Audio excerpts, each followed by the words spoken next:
না একটা পুরো গরু বুঝে দেন।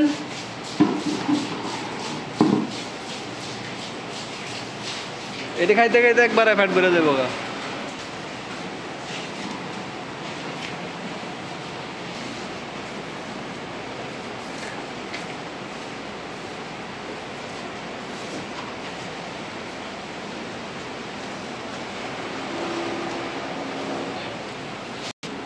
একমাত্র এই একটা প্রোডাক্ট যা আপনার ফার্মের খাদ্য খরচ কমাতে সহায়তা প্রদান করবে।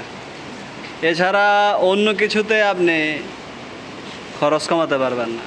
যারা ফ্যাটেনিং করেন, ফ্যাটেনিংয়ে ড্রাই ম্যাটারের ভূমিকা খুব ভালো রাখে খড়, কিন্তু সবচেয়ে খরচ কমানোর একদম সহজ এবং স্বনির্ভুল পন্থাই হচ্ছে ঘাস। আপনি আপনার গরুকে যত ঘাস খাওয়াতে পারবেন, 2 বেলা পারেন 3 বেলা পারেন, তত কনসেন্ট্রেশন যেমন দানাদারের উপর ডিপেন্ডেবল কম হতে হবে এবং গরুও ভালো থাকবে। আপনি একটা গরুকে অন্য খাবার দিয়ে পেলে দেখেন, আর একটা গরুকে ঘাস দিয়ে লালন পালন করে দেখেন, দেখবেন কতটুক পরিবর্তন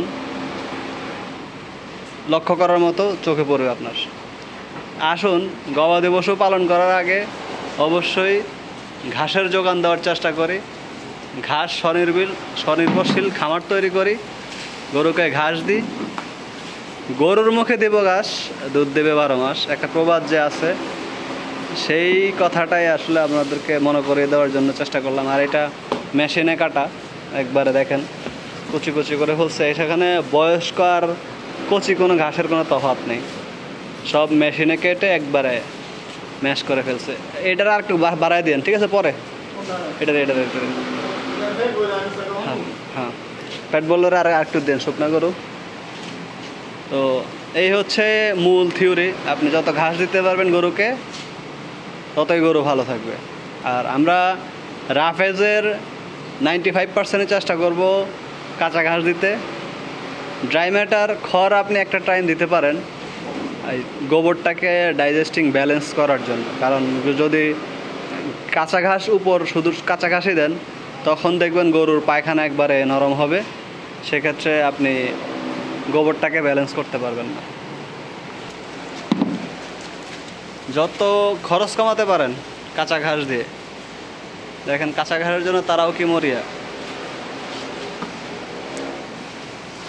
দেন পুরোটা দেন, পুরোটা অল্প একটু রাখেন, আর একটু দেন বড় বাস ওটা আরও দেন কাঁচা ঘাস।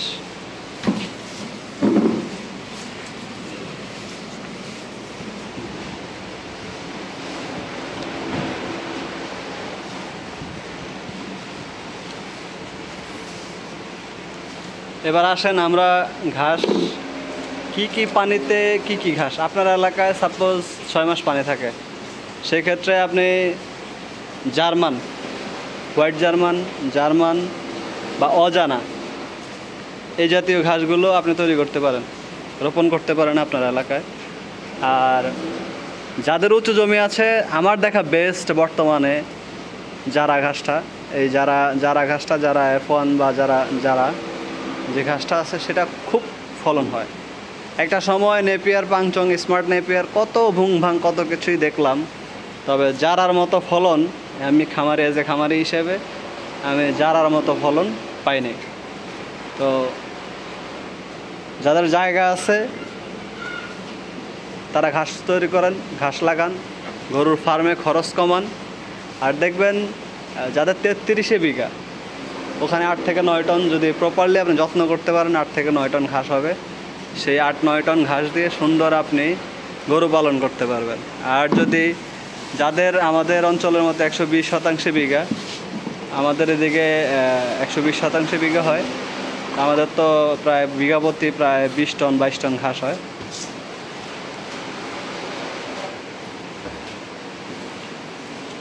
আপনি ভ্যারাইটি দুইটা তিনটা ভ্যারাইটি ঘাস করবেন। আর একটা ঘাস আছে যে লাল যে ঘাসটা, ওই ঘাসটা বাজে, ওই ঘাসটা করা থেকে বিরত থাকবেন। ওই ঘাসটা দুধের গরুর জন্য দুধ কম হয়, ওটা আসলে ওরকম খায় গরু। আমি ওই লাল ঘাসটা খাইয়ে আমি আমার প্রেগনেন্সি ভেড়া, প্রেগনেন্ট ভেড়া ছিল, 2-4 দিনের ভিতরে বাচ্চা দিবে, 2টা ভেড়া ছিল। ওই লাল ঘাসটা খাওয়ার পরে ওই হিউজ পরিমাণ খেয়ে ফেলার কারণে ওই 2টা ভেড়াই মারা যায়, বাঁচাইতে পারি নাই। তবে আমার অভিজ্ঞতা থেকে আমার জমিতে আমি এক কোনায় যখন লাল ঘাসটা করেছিলাম, যত বেশি লাল ঘাস দিয়েছি ততই দুধের সমস্যা হয়েছে। দুধের গরুগুলোকে যখন লাল ঘাসটা দিতাম তখনই দুধের সমস্যা করতো। তো এই বিষয়টা মাথায় রেখে আসলে আমি আমার সাজেস্ট আমার অভিজ্ঞতা থেকে আমি বলবো, কেউ যে লাল ঘাসটা কেউ করবেন না। লাল ঘাসটা চাষ না করে আপনি সেক্ষেত্রে জারা ঘাসটা, যারা উঁচু জমি থাকলে জারা ঘাসটা করতে পারেন।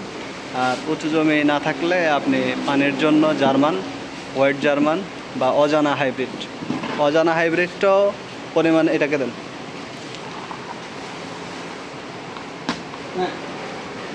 পরিমাণে কম হয় অজানাটা, তবে ওটা কলমির মতো ডোগা, সেই সেটাও খায় ভালো, কিন্তু এটা পরিমাণে কম হয়।